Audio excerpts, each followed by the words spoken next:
Alright, hello everyone, welcome back to your spoken English zero to hero batch. आज हम discuss करने वाले हैं कंडीशनल सेंटेंसेस के बचे हुए पार्ट को, यानी कि type 2 and type 3 conditional sentences को। कल पढ़ के आपको लगा होगा, या जब भी आपने पिछला वीडियो देखा होगा, आपको लगा होगा that it was very easy. आज हम थोड़ा सा लेवल को अप करने वाले हैं और अपने रिमेनिंग 2 पार्ट्स को अच्छे से समझने वाले हैं। कंडीशनल सेंटेंसेस क्या होता है, आप खुद से जवाब दीजिए। किस चीज को बोलते हैं कंडीशनल सेंटेंस, क्यों बोलते हैं? कंडीशनल सेंटेंस के 2 पार्ट्स होते हैं, उनका नाम क्या होता है?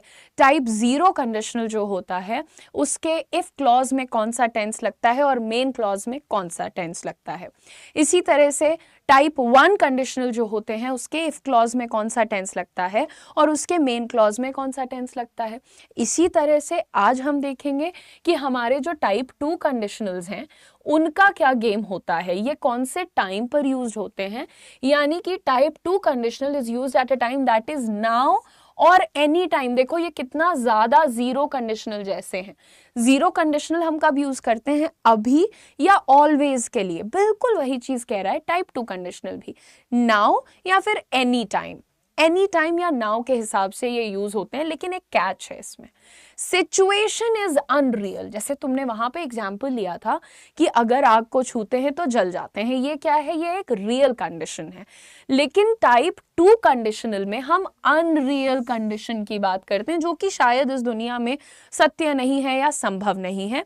And these sentences are not based on fact. जब हम ऐसे फालतू में बच्चों को नहीं डराते हैं कि अगर दूध नहीं पियोगे तो कमजोर हो जाओगे, मतलब ये शायद सच है, लेकिन अगर हम ये कहते हैं कि अगर बड़ों से बहस करोगे तो तुम्हें चुड़ैल ले जाएगी, ये झूठ है, लाइक दिस इज अ लाई। तो इस तरीके के जब हम एग्जाम्पल्स देते हैं लोगों को, तो ये क्या है? टाइप 2 कंडीशनल के एग्जाम्पल्स हैं। यहाँ पर गाइज एक और चीज इंपॉर्टेंट है कि type 2 conditional is used to refer to a hypothetical situation, a hypothetical condition. Hypothetical क्या होता है? काल्पनिक, इमेजिनरी, ठीक है।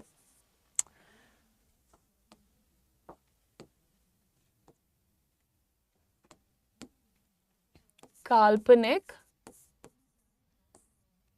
ठीक है। तो जब आप एक काल्पनिक, इमेजिनरी, हाइपोथेटिकल कंडीशन देते हो, वही जैसे कि अगर ज्यादा बोलोगे तो चुड़ैल के पास चले जाओगे, तो ये हाइपोथेटिकल है। ज्यादा बोलना क्या होता है? किसी को पता है कि ज्यादा बोलना एग्जैक्टली कितना होता है? Nobody nose. So this is kind of imaginary. चुड़ैल लेके जाएगी तुम्हें, कब लेके जाएगी, राइट? अगर रात को 12 बजे बाहर निकलोगे तो चली जाओगे, पता नहीं क्या क्या बातें होती हैं, राइट? और प्रोबेबल यानी कि क्या पॉसिबल है, संभवतः ऐसा होगा, संभव रिजल्ट क्या हो सकता है, राइट? अगर बाल खोलोगे तो ऐसा हो जाएगा, वैसा हो जाएगा। बहुत से हमारे पास हाइपोथेटिकल सिचुएशंस होते हैं, राइट? तो जैसे अगर कलयुग अपने चरम पे होगा तो कल की आएंगे, इस तरीके की बातें। देखो, हो सकता है कि ये सत्य हो, बट अभी के हिसाब से राइट नाउ आप देखो तो क्या है? ये हाइपोथेटिकल है, काल्पनिक है, राइट एवरीवन? आगे देखते हैं गाइस। टाइप 2 कंडीशनल जो होता है उसमें जो तुम्हारा कंडीशन है, जो तुम सिचुएशन बोलते हो अगर के साथ इफ क्लॉज जो रखते हो, वो सिंपल पास्ट में होता है। किस में होता है? सिंपल पास्ट में होता है। 0 में दोनों प्रेजेंट था, 1 में इफ प्रेजेंट था, मेन फ्यूचर था, और टाइप 2 में इफ जो है वो सिंपल पास्ट में है और मेन क्लॉज जो है वो प्रेजेंट कंडीशनल है। अब तुम कहोगे प्रेजेंट कंडीशनल मैंने कभी नहीं पढ़ा है। मैं आपको बताती हूँ, प्रेजेंट कंडीशनल बहुत इजी होता है। जब आप चार्ट देखते हैं तो तुरंत समझ जाते हैं। जैसे यहां पर देखिए, पहला हम लिखते हैं if plus simple past, if plus subject plus V2 plus object, ठीक है, ये तो सबको आता है। अब देखो प्रेजेंट कंडीशनल और प्रेजेंट कॉन्टिन्यूअस कंडीशनल, ये दोनों लगा सकते हो, ठीक है। इसमें क्या होता है? वुड प्लस V3, ठीक है, वुड प्लस V3, और या फिर would plus be plus VING। तो क्या है? पहला हो सकता है वुड प्लस V3, या फिर इसी को रिजल्ट को तुम एक और तरीके से बता सकते हो, वुड बी प्लस VING। जैसे यहां पर अगर हमने कहा if you went to bed earlier, अगर तुम बेड पे यानी अगर तुम सोने जल्दी चले जाते, you would not be so tired. Hypothetical है। अब तो भाई जिसको जाना था, सोना था, वो सब बात पास्ट की बात हो गई, राइट। तो अगर कल रात को तुम जल्दी सो जाते तो आज तुम इतने थके हुए नहीं होते। हाइपोथेटिकल, क्योंकि वहां जाकर तुम उसको बदल नहीं सकते, काल्पनिक है। So subject V2 object. If you went to bed earlier, would not be so tired. So would plus V3, rest of the sentence. आगे, if it rained, you would get wet. So get got, right? get got. यहाँ पर you would get, would के बाद आप देख लीजिए यहाँ पर फिर से, अच्छा एक second, sorry, What is wrong with me? Guys, मैंने would plus V3 लिखा है, get got gotten होता है। इससे मुझे याद आया कि would एक modal verb होता है बाबा, would एक modal verb होता है। modal verb अपने बाद हमेशा verb का first form लेता है, तो happen लिखा है ना, happened थोड़ी लिखा है। I am so sorry for this blunder. Please ध्यान से सुनो, if plus simple past if clause में आता है, मेन क्लॉज में आता है present conditional which is would plus V1, या फिर present continuous conditional which is would plus be plus VING। तो पहला कह रहा है if you went to bed earlier you would not be so tired. Be क्या है? टू बी का फर्स्ट फॉर्म है। नेक्स्ट देखो, if it rained you would get wet, तो गेट अपना फर्स्ट फॉर्म है, यू वुड गेट वेट, तुम भीग जाते। Next, if I spoke Italian, अगर मैं इटालियन बोलता होता या बोलता था, I would be working in Italy, तो मैं कहाँ काम कर रहा होता? मैं काम कर रहा होता इटली में। तो यहाँ आपके सामने हमने आपको एग्जाम्पल दिया है प्रेजेंट कंडीशनल के साथ और present continuous conditional. Present conditional लिखो, present conditional is equal to would plus V1, present continuous conditional is equal to would plus be plus VING। Moving on guys, हमारा जो लास्ट टाइप ऑफ कंडीशनल बचता है वो है type 3। तो second conditional कब use करोगे? अनरियल हाइपोथेटिकल कंडीशंस के लिए यूज करोगे, याद रखना, ठीक है। रियल के लिए 0 और टाइप 1 है। टाइप 3 में होता है कि ये आपको बताता है किसी ऐसे समय के बारे में जो बीत चुका है। Type 3 conditional is used to refer to the past time, time that is in the past, जो बीत चुका है। आगे देखो, a situation that is contrary to reality. Contrary का मतलब विपरीत, जो कि सच्चाई से उल्टा है, रियलिटी से परे है, उल्टा है। The facts they are based on are the opposite of what is expressed. यानी जिन बातों पे ये सेंटेंसेस आधारित होते हैं ये रियलिटी के, फैक्ट के ऑपोजिट होते हैं। तो फैक्ट के ऑपोजिट कैसी बातें होती हैं अभी समझ में आएगा, डोंट वरी। यहां देखो, पहले टाइप 3 कंडीशनल जो होता है वो हम यूज करते हैं अनरियल पास्ट कंडीशन और उसके प्रोबेबल पास्ट रिजल्ट के बारे में, यानी कि ऐसा किया होता तो ऐसा हुआ होता। अभी टाइप 2 में हमने क्या बताया था? ऐसा किया होता तो आज ऐसा हो रहा होता, right? Past but present result, समझे? और ये वाला जो है पास्ट का ही रिजल्ट और पास्ट का ही कंडीशन बताता है। यहां पे एक और जरूरी बात है कि जो तुम्हारा इफ क्लॉज है वो भी पास्ट परफेक्ट में आता है और जो तुम्हारा मेन क्लॉज है वो पास्ट परफेक्ट कंडीशनल में आता है। Would have V3, would have V3। अगर मुझे पता होता तो मैं तुमसे जरूर मिला होता। दोनों पास्ट में है ना, कि अगर मुझे कल पता होता कि तुम भी वहीं हो तो मैं तुमसे जरूर मिला होता कल। तो दोनों चीजें पास्ट में हैं, दोनों चीजें जो नहीं हुआ उसके ऑपोजिट हैं। देखो, मैं जब तुमसे नहीं मिली, तुम्हारे ऑफिस आई, मैं तुमसे नहीं मिली, तुमने मुझे कहा दीदी मैं भी वहीं काम करती हूँ, आप मुझसे क्यों नहीं मिले, तो मैं क्या बोलूंगी? बेटा अगर मुझे पता होता, यानी कि मैं कह रही हूं कि जो अभी हुआ है मुझे नहीं पता था ये, तो इसके कॉन्ट्रेरी हुआ ना। अगर मुझे पता होता तो मैं तुमसे मिली होती, तो यानी कि मैं तुमसे नहीं मिली, इसके कॉन्ट्रेरी मैं मिली होती।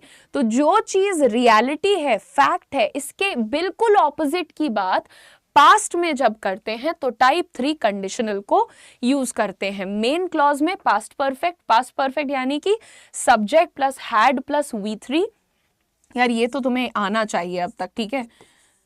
Subject plus had plus V3 plus object, और perfect conditional would plus have plus V3। ठीक है, अब देखो चार्ट, देखो इसका if plus past perfect, perfect conditional या फिर परफेक्ट कॉन्टिन्यूअस कंडीशनल, तो would plus have plus V3 या फिर would have been plus VING। अब देखो if this thing had happened, if I had known, अगर मुझे पता होता, I would have met you, मैं तुमसे मिली होती। So if this thing had happened, that thing would have happened या फिर that thing would have been happening. अगर मैं तुम्हारे साथ रहती तो आज हम पार्टी कर रहे होते। If I had lived with you we would have been partying today, right. तो इस तरह से जो अभी है, देखो अभी तो मैं टीचर हूं, आप स्टूडेंट हैं, हम भले एक दूसरे को बहने मान लें, लेकिन मैं आपके साथ तो नहीं रहती, आप मेरे साथ नहीं रहती। लेकिन इसके बिल्कुल ऑपोजिट, कॉन्ट्रेरी टू रियलिटी की बात करें कि अगर हम बहने होते, हम एक साथ रहते, तो हम आज कहीं चिल कर रहे होते, है ना, मूवी देख रहे होते। तो इसी तरह से अब एग्जाम्पल देखो, if you had studied harder, जो कि देखो तुमने नहीं किया, अगर तुमने और मेहनत से पढ़ाई की होती, if you had studied harder you would have passed the exam, तो तुम एग्जाम पास कर जाते। तुम्हारे लिए नहीं बोल रही हूं, टॉम के लिए बोल रही हूं, ठीक है। So you would have passed the exam. ऐसे ही if it had rain you would have gotten wet, अगर बारिश हुई होती तो तुम भीग जाते, छाता लेके क्यों नहीं गए। जो अभी नहीं हुआ हम उसकी बात कर रहे हैं, गेटिंग माई पॉइंट। इसी तरह से if I had accepted that promotion, अगर मैंने वो प्रमोशन स्वीकार कर ली होती, I would have been working in Milan, तो आज मैं मिलान में नौकरी कर रही होती। तो यहां पर आपके सामने टाइप 2, टाइप 3 हमने डिस्कस किया है। लेकिन एक बहुत अच्छी चीज मैंने करी है कि मैंने आपका पूरा चार्ट आपके साथ शेयर कर दिया है, कहाँ यूज करना है, general truth, possible condition, probable result, hypothetical condition, probable result, unreal past condition, probable result in the past and unreal. अच्छा, उसके बाद देखो मिक्स्ड टाइप, मैंने बोला था कि फॉर्मूला तुम्हें मिक्स्ड का भी मैं बता दूंगी, तो अब ध्यान से देख लो, है तो बिल्कुल ही यूजलेस। एक अनरियल पास्ट की कंडीशन है और उसका पॉसिबल रिजल्ट प्रेजेंट में क्या है, वो तुम मिक्स्ड से बता सकते हो। अब देखो पास्ट परफेक्ट तुम इफ क्लॉज में लगाओगे, जैसे हम अगर ये कहें कि if I had studied harder, present conditional मैंने क्या बताया था, would plus V1, if I had studied harder I would win olympiad, अगर मैंने और मेहनत से पढ़ाई की होती तो मैं ओलंपियाड जीत जाती, प्रेजेंट टेंस। सो एक पास्ट एक प्रेजेंट, तो इसको बोलते हैं मिक्स्ड कंडीशनल। जब एक कंडीशन पूरी पास्ट की है लेकिन रिजल्ट उसका प्रेजेंट का दिखा रहे हो तो वो मिक्स्ड हो गया। लेकिन जब तुम अनरियल पास्ट कंडीशन और उसका probable result in the past दिखाते हो तो टाइप 3। और अगर हाइपोथेटिकल कंडीशन और उसका हाइपोथेटिकल काल्पनिक जो हुआ ही नहीं, इमेजिन करके जब बात करते हैं, चुड़ैल आई होती ऐसा, तो उसका प्रोबेबल रिजल्ट दिखाते हैं किसकी मदद से, टाइप 2 की मदद से। तो एक बार इसको अच्छे से रिवाइज करो। कोशिश करती हूँ कि इस बार का जो तुम्हारा डाउट सेशन होगा वहां पर इससे रिलेटेड कुछ आपसे क्विज कर लूंगी, आपको थोड़े से सेंटेंसेस प्रैक्टिस करा दूंगी। उम्मीद करती हूँ कि आपको दो की दोनों कंडीशनल की क्लासेस मिल गई होंगी और आप दोनों पे ध्यान देकर पढ़ रहे हो। देखो इट्स वेरी ईजी, डाउट मत रखना, इसमें आसान है, क्योंकि मैं तुम्हें हिंदी और इंग्लिश दोनों बता रही हूँ, कॉन्सेप्ट भी बता रही हूँ, साथ के साथ बोल रही हूँ। सो सिंपल सी रिक्वेस्ट है, रिवीजन पर फोकस्ड रहो, काम करते रहो, डाउट्स क्लासेस में आओ। अब धीरे धीरे हम लोग वोकैबुलरी शुरू करने वाले हैं, तो उसके लिए नोट्स भी बनाओ। और सबसे इम्पॉर्टेंट है, जो सीखा है, जितना सीखा है वो बोलना शुरू कर दो, ठीक है। That will be the most important thing. So all the best everyone. Have a good day, keep learning, keep shining, keep speaking good English. Bye-bye.